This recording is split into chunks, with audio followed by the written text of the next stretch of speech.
উত্তরবঙ্গের ২৩ জেলার মানুষের প্রবেশপথ ঢাকা-টাঙ্গাইল যমুনা সেতু মহাসড়ক। সকাল থেকে এই মহাসড়কে পরিবহনের বাড়তি চাপ রয়েছে। মহাসড়কের এলেঙ্গা পয়েন্ট থেকে বিস্তারিত জানিয়েছেন প্রতিনিধি নওশাদ রানা সানভি। আমি এই মুহূর্তে দাঁড়িয়ে আছি ঢাকা-টাঙ্গাইল যমুনা সেতু মহাসড়কের এলেঙ্গা পয়েন্টে। সকাল থেকে লক্ষ্য করা গিয়েছে উত্তরবঙ্গের প্রবেশপথ এই সড়কে বাড়তি পরিবহনের চাপ। গত ২৪ ঘন্টায় সেতু দিয়ে পার হয়েছে ৩৫,০০০-এর উপরে পরিবহন।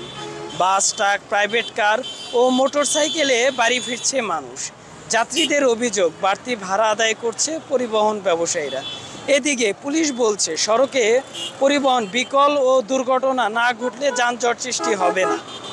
যানজট নিরসনে কাজ করছে জেলা পুলিশ। গত বছর ঈদের ছুটিতে যমুনা সেতুতে অন্তত ৫০টি গাড়িসহ মহাসড়কে বিভিন্ন জায়গায় পরিবহন বিকল হয়ে যানজটের সৃষ্টি হয়েছে। সময় বাড়ার সাথে সাথে গাড়ির চাপ বাড়লেও এ সড়কে এখন পর্যন্তও যানজটের সৃষ্টি হয়নি।